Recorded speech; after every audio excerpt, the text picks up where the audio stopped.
그래서 오늘 우리를 고치시고 치료하시고 회복하시는 하나님을 만나시기를 주님의 이름으로 축복합니다. 오늘 말씀은 홍해의 기적을 체험하고 이스라엘 백성들이 했던 놀라운 반응이 모세의 노래와 그리고 저기 19절부터 나오는 미리암의 찬양가 노래로 이어집니다. 찬양가 노래의 고백은 하나님이 행하신 일을 찬양하는 것이고 하나님의 이름을 높이는 거죠. 그래서 우리 참고구절 한번 보실까요? 15장 1절부터 3절의 말씀만 한번 보겠습니다. 같이 읽습니다. 이때에 모세와 이스라엘 자손이 이 노래로 여호와께 노래하니 일렀으되 내가 여호와를 찬송하리니 그는 높고 영화로우시며 맑아 그 한 자를 바다에 던지셨음이로다.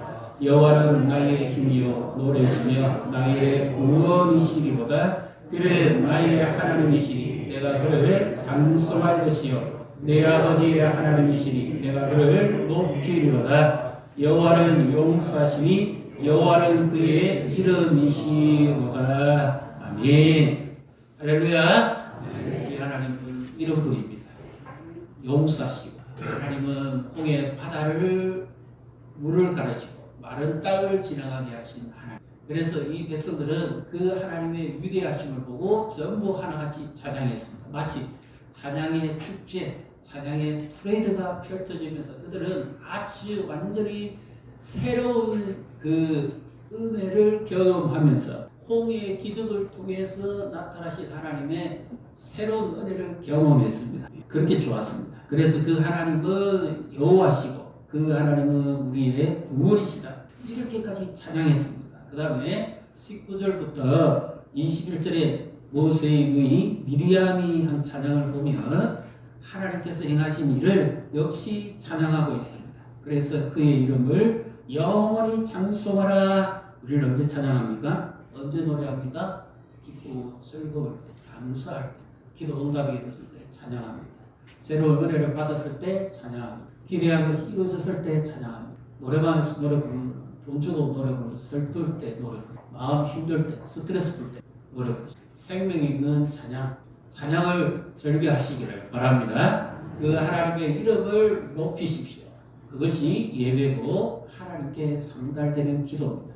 그 은혜가 놀라웠어요. 이것이 남의 이야기가 아니라 오늘 우리의 이야기, 우리 집안의 이야기, 우리 가정의 이야기, 나라의 이야기, 우리 자녀들의 이야기. 그렇게 은혜를 받고 즐거워했습니다. 그런데 이제 지도를 한번 보여줄까요? 그 안에 있는 그림 컷이 있을 거예요. 보여주십시오. 잘 보이십니까? 이들이 홍해를 횡단하고 들어간 곳이 어딘가 하면 오늘 성경에 나오는 수르 강야 또는 술 강야라고 하는 곳으로 그곳에 홍해를 건너서 그들이 장정만 60만 명, 남녀노소 포함하면 사람을 한 300만 명 죽기 그리고 우양 가축까지 포함하면 상당한 무리입니다. 그래서 가면서도 생산이 계속 되는 거예요. 하나님 은혜로 낳고 그 다음에 가축도 새끼를 낳고 배기도 하고 또 새끼를 낳기도 하고 이 작업이 계속 이루어지면서 지금 가는 겁니다. 그러니까 빨리는 못 갔을 겁니다. 날도 더군다나 광야에 들어가야 돼요. 그래서 좋게 한 25km 하루 정도 갔으면 많이 가지 않았을까 그렇게 생각을 합니다. 3일 동안 축제가 벌어지고 그 은혜에 감격해서 기뻐서 찬송하고 했던 이들이 수르 강야에 들어가니까 끝없이 기다리는 사막, 길도 안 보여요. 가나안 땅을 가기 위해서는 반드시 거쳐가야 되는데 그들이 기대했던 현장이 아닙니다. 그들은 홍해만 건너면 마치 오아시스가 있고 천국 같은 파라다이스가 기다릴 줄 알았어요. 그런데 3일 동안 걸어가도 물 한 방울 마시지 못했습니다.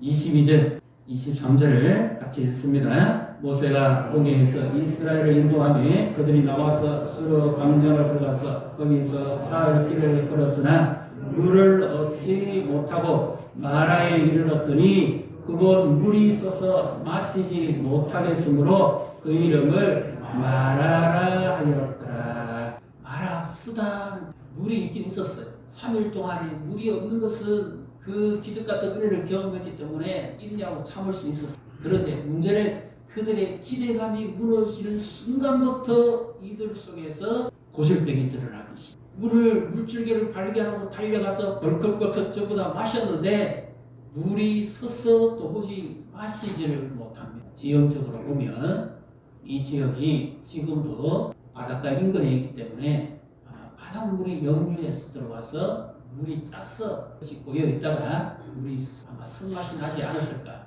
그렇게 다들 이야기를 합니다. 문제는 뭐냐? 3일 광야길을 갔는데 물을 마시지 못했어요. 그 다음에 물이 흔한 생수가 있었으면 불평이 없었을 텐데 물을 마시지 못하는 순간 기대감이 무너진과 동시에 그들 안에서 숨어있는 또 하나의 이 바이러스가 등장하기 시작합니다. 한번 보십시오. 24절 같이 읽습니다. 백성이 모세에게 원망하여 이르되 우리가 무엇을 마실까 하매. 제가 이것을 오늘날 환산으로 한번 해봤습니다. 이 300만 명 사람, 최소한 우리가 흔히 마트에서 파는 생수 미리리터 그 한 병을 가지고 300만 명이 먹으려고 그러면 물론 우양가축은 또 더 해야 되겠죠. 24톤 출혈하에 생수병 2,000병을 넣고 이들을 한 모금씩 이 생수병 하나를 주고 해결하려고 해도 1,500대가 필요합니다. 더군다나 사흘 동안에 물 한 모금 마시지 못했다. 그렇게 살아간 것도 기적입니다. 사실 광야에는 물 없이는 살 수도 없어요.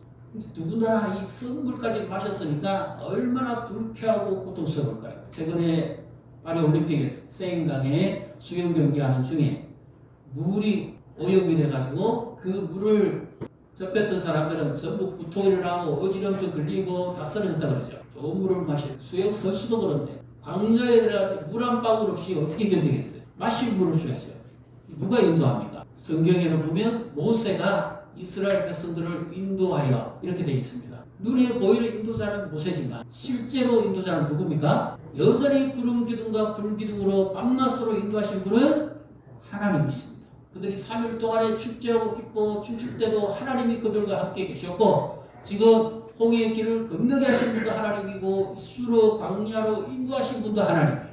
그러면 눈에 보이는 지도자 모세를 원망하지만 실제적으로 이 원망은 하나님께 향한 원망이에요.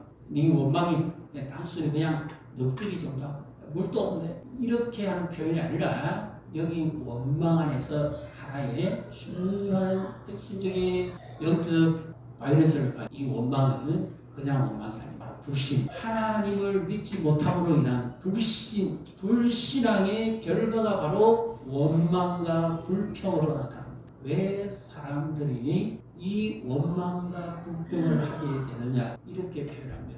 그것은 창세기 3장에 나오는 아담과 하와가 하나님이 금하신 선악과를 먹고 난 다음에 하나님께서 동산 가운데 그들에게 찾아오셨을 때 아담의 변명은 뭡니까? 하나님이 내게 주신 바로 저희자 때문에 책임 전가의 습성이 여기서부터 시작. 죄를 가지고 난 죄성을 가진 사람들의 특징은 책임을 전가시키고, 그래서 그 탓을 하는데 우리나라 사람들 제일 많이 하는 탓이 있죠. 상대방을 탓합니다. 부부싸움 할 때 왜 당신이 그래? 탓합니다. 이것이 그냥 단순한 티격태격하는 정도가 아니라 이 원망과 불평 안에는 불신앙과 불신에 대한 하나님이 주신 삶의 만족이 없는 그 결과로 말미암아 나타나는 탓입니다. 이들을 인도하신 분은 하나님입니다. 그러면 하나님께서 홍해도 가르치고 은혜를 베풀어 주셨다면 그들이 생각하지 못하는 더 놀라운 은혜를 얼마든지 하나님은 부어 주실 수 있는 분이라는 사실을 그들이 알았어야 됐는데 그것을 생각하지 못. 그래서 그들의 현실적으로 눈에 드러나는 게 뭐예요? 탓하는. 이 불신앙을 하나님이 고치시기로 하는 신앙으로. 원망을 치료하면 무엇이 회복될까요? 감사가 회복될까요? 믿음이 회복됩니다. 원망하는 사람은 믿지 못하기 때문에 원망. 모세의 인도가 마음에 들지 않을까 원망. 하나님의 인도하심이 그들이 도무지 믿음지가 않습니다. 현실은 냉혹합니다. 홍해를 건너온 건 건너온 거고 그 앞에는 더 좋은 것이 펼쳐져야지. 그러면 수르라고 하는 광야에 들어가자마자 여기로 올 것 같으면 차라리 어떻게 해요? 애굽 땅에 있는 게 좋아.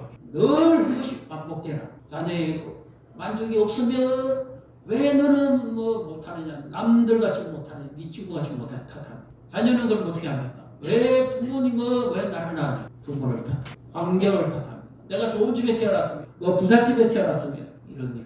그래서 전부 탓하면서 어디로 가느냐? 우리의 삶이 가으로 갑니다. 저희 말씀 준비하면서요. 예전에 레포트했던 책이 기억이 났습니다. 그래서 그분의 책은 주로 상담이고 치유에 관계된 책이 많은데 우리도 잘 아는 책입니다. 상한 감정의 치유, 그 다음에 탓, 좌절된 꿈의 치유 뭐 이런 책들이 많이 있는데요. 그래서 이분이 이 한 부분을 성경에 요한복음 11장을 들어가지고 이렇게 오늘날 우리 안에도 탓이 있고 원망이 있다. 요한복음 11장 22절 우리가 잘 아는 예수님이 죽은 나사로를 살리시는 바로 그 부활의 그 기사가 나타나는 바로 그 말씀이죠. 예수님께서 나사로가 병들었다는 소식을 듣고 즉시 오시지 않지요. 사흘이 지나고 나흘이 지나고 그랬더니 이 마르다가 예수님 오셨다는 소문을 듣고 21절도 한번 보십시오. 21절, 22절을 같이 읽습니다. 마르다가 예수께 여짜오되 주께서 여기 계셨더라면 내 오라버니가 죽지 아니하였겠나이다. 그러나 나는 이제라도 주께서 무엇이든지 하나님께 구하시는 것을 하나님이 주실 줄 아나이다. 여기에 이 마르다가 지금 예수님이 오셨다는 소식을 듣고 반갑기도 하지만 서운하기도 합니다. 왜 그럴까요? 그러면서 이 마르다의 표현 속에서 오늘 이 주제와 관련된 하나가 숨어 있죠. 뭡니까? 예수님이 여기 계셨더라면 하는 탓입니다. 예수님을 탓하는 거죠. 예수님이 여기 가만히 계시기만 하셨다면 아니면 가까이만 계셨더라면 내 오라비 나사로가 죽지 아니하였을 것이다. 그래서 탓하면 전부 어떻게 되느냐? 영어의 if에 만약인데 이 만약이 가장 힘없이 쓰이는 때가 어딘가 하면 만약 뭐뭐 했었더라면 어디입니까? 과거로 돌아가. 항상 불평하는 사람의 원망하는 사람의 특징은 과거로 돌아가. 우리가 애국 땅에 종살이 했던 곳에서 차라리 거기서 가마솥 곁에서 먹고 살았더라면 과거지. 예수님이 여기 계셨더라면 그 차를 타지 않았더라면 그 사람을 만나지 않았더라면 전부 우리의 불평과 원망을 어디로 가느냐? 시제를 따지면 전부 과거로 가. 예수님조차도 탓의 대상이 돼요. 예수님이 왜 오시려면 진작에 오시든지 아니면 예수님이 가까이 계셨으면 됐을 텐데 치유하지 못한 사람의 대표적인 특징이 전부 과거. 부모님이 돈을 잘 벌었더라면 점점 이 탓이 더 심각하게 여기서 한 가지 잊지 말아야 될 것이 있습니다. 그 과거에도 우리의 삶을 인도하신 분은 누구죠? 그래서 우리 그리스도인은 부모 탓, 조상 탓, 환경 탓, 자녀 탓, 뭐 누구 지도자 탓, 뭐 다 하다가 마지막 탓은 누구에게 전부 하나님. 이럴 줄 알았으면 하나님이 차라리 나를 그곳으로 보내지 말았어요.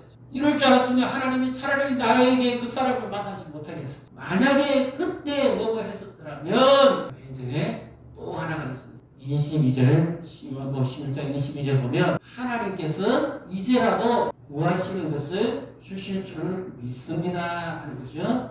그럼 뭡니까? 미래로 가. 세상 마지막 날에는 우리 오라비가 다시 살 줄로 내가 믿습니다. 그래서 탓하는 사람, 뭐뭐뭐 하는 사람은 전부 과거로 가고 불신앙을 가진 사람은 의심의 정상은 전부 미래로 가 있습니다. 설마 그런 일이 있어. 꿈이 없는 사람, 상처받은 사람, 열등감에 빠진 사람, 불신앙의 대표적인 사람은 미래를 자기가 판단해. 미래를 가지도 않는데 하나님이 주관하죠. 주권을 하나님께 준 미래는 그걸 내가 어떻게 합니까? 미래를 가보지를 않으니까. 미래를 바라보는 믿음의 눈이 닫혀 있는 사람. 그래서 이런 사람들은 나중에 결과가 나오면 설마 내가 그럴 줄 알았다. 믿음은 대표적인 표현이에요. 그런데 마리아는 그래도 믿음에 반응을 합니다. 믿음. 이 예수님이 마리아는 말씀을 많이 가르쳤던 사람. 늘 예수님 발치에 앉아서 말씀을 들었던 사람이에요. 그렇죠? 32절에 요한복음 11장 32절 보십시오. 마리아가 예수 계신 곳에 가서 배웠고 그 발 앞에 엎드려. 이것은 언제든지 마리아가 하는 말씀을 듣는 자세를 표현합니다. 경청.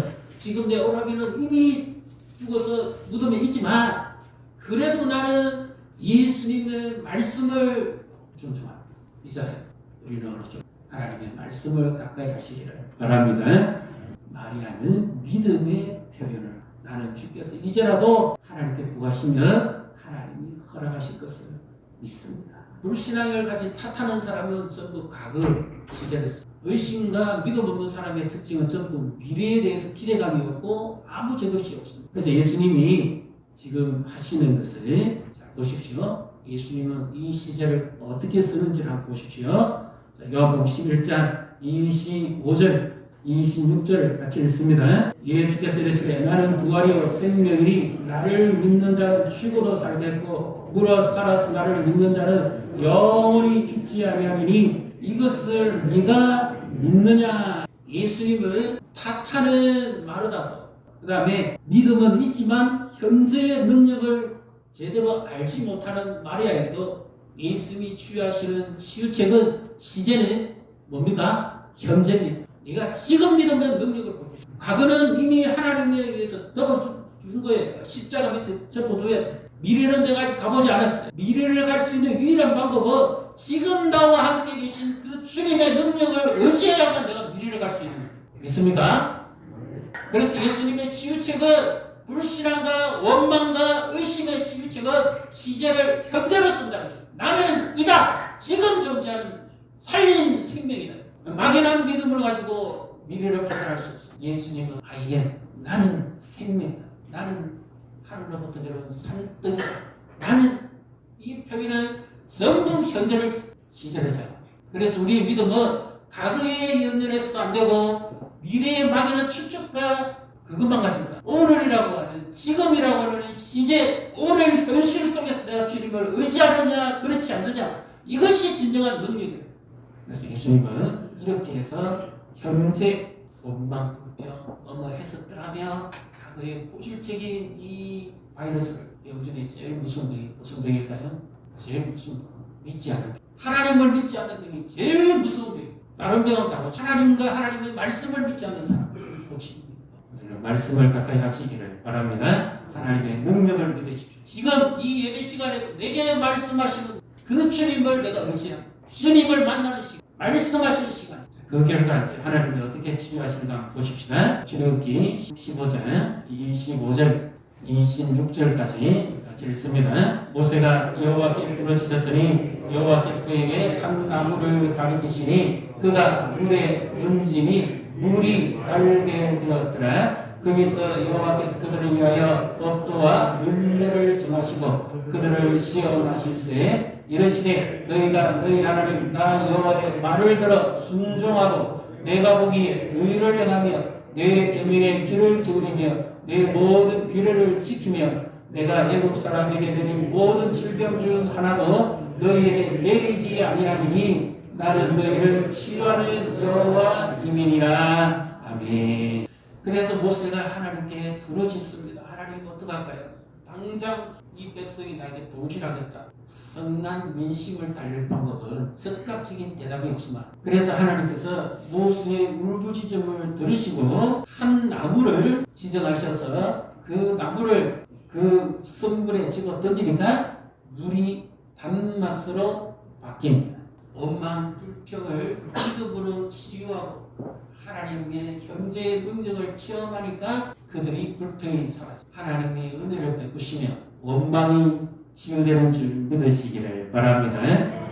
그 하나님을 신뢰해 여기서 또 한 번 제가 요한복음 11장을 한번 접목해 보겠습니다. 모세가 부르짖었다는 것은 기도하였다는 그 백성들의 목마름과 고통과 그 아픔을 헤아렸는데 모세 자신이 감당할 능력이 없는 그래서 하나님께 간절히 부르짖어서 이들이 하나님을 믿고 또 하나님께서 이들에게 꼭 필요한 이 물줄기를 달라고 간절하게 울부짖으며 눈물을 흘렸겠죠. 예수님이 나사로의 무덤가 앞에 서서 심히 통곡하고 우십니다.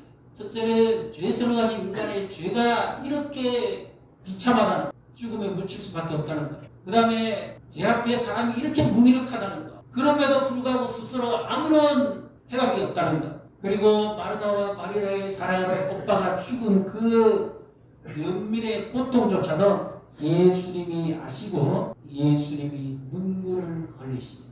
하나님 아버지 기도하시고 눈물을 흘리십니다. 이 눈물이 바로 치유체예요.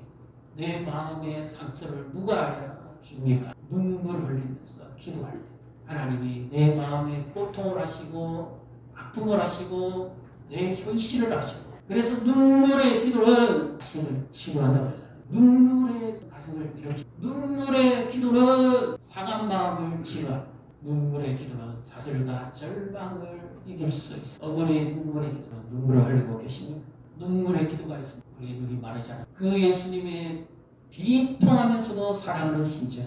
모세가 그 백성들을 향한 안타까움과 사랑하면서도 하나님의 능력을 신뢰하지 못하는 그 안타까움, 그 기도, 눈물의 기도. 그래서 하나님이 고치십니다. 그들의 원망과 불평이 사라지고 불신앙의 신앙으로 가지 않으면 가나안 땅 갈 수 없고 쓴맛 인생, 단맛 인생으로 바꾸어주시고 치료하시고 우리는 살아가면서 여러 가지 상처가 많습니다. 살아오면서 관계 선상에서 상처는 서로 주고받는 거죠. 상처를 나 혼자 일방적으로 바치는 거죠. 그 상처는 서로 주고 관계 속에서 부모와 자녀 간에, 부부지 간에, 이웃 간에 서로서 말로서 행동으로 고통당하고 괴롭힘당하고 아픔을 상한 감정에 치유하는 책에 보면요. 이런 내용 사단이 우리의 자존감을 무너뜨립니다. 이 백성들이 지금 잊고 있는 게 있죠. 내가 하나님의 자녀라고 하는 정체성을 잊어버려. 그러니까 자꾸 원망 불평이 나오면 뭐예요? 애국 땅에 돌아. 하나님의 구원을 경험하고 은혜를 경험했으면 하나님의 백성이라고 하는 이 믿음과 자존감이 있어야 되는데 이 자존감이 사라져. 정체성이 사라져. 그래서 사탄은 언제든지 우리에게 원망 불평 타라고 할 때에 내가 누구인지를 잊게 만들어. 하나님의 자녀라는 존귀함을 잊어버리게 만들어. 결론적으로 잘못 생각하면 어떻게 돼요? 이 모든 환경을 허락하신 분도 하나님이고 내 인생을 인도하신 분도 하나님이니까 모든 원인 제공은 누가 한 겁니까? 그러면 이게 바로 사탄의 속법. 그래서 하나님의 말씀을 의심하게 만들어. 하와이가 어떻게 접근했죠? 이 바보야, 네가 그렇게 순진하냐? 그것을 아까 그거 하나님 왜곡지 못하겠어. 그건 뭐 네가 하나님 처럼 돼. 하나님의 말씀을 왜곡시키고 하나님의 신실하심을 의심하게 만들어. 자존감이 무너지니까 바로 넘어가 버려. 하나님은 우리를 향해 자존감을 세우실 뿐만 아니라 믿음의 정체성을 해요. 저같이 세상에 나가서 찌날리고 힘들고 어렵게 살아가는데 얼마나 살아가는 순간순간 삶이 어렵습니다. 그래도 우리가 잊지 말아야 될 것은 나는 누구인가? 세상에 속한 자가 아니라 하나님께 속한 자라고 하는 이 믿음의 정체성을 가지시기를 바랍니다.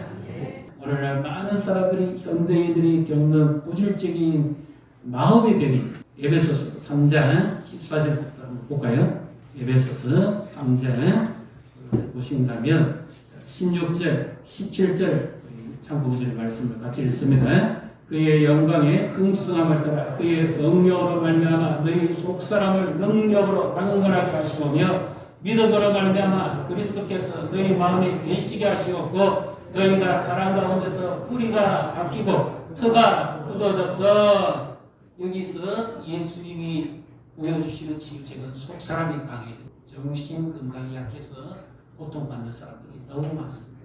불면증, 스트레스가 다행이지만 온갖 어려움들이 다 생깁니다. 그런데 특히 그리스도인에게 있어서 속사람이 강건해. 우리의 그 사람은 날로 후패하지만 속사람은 날로 새롭도다. 영의 속사람.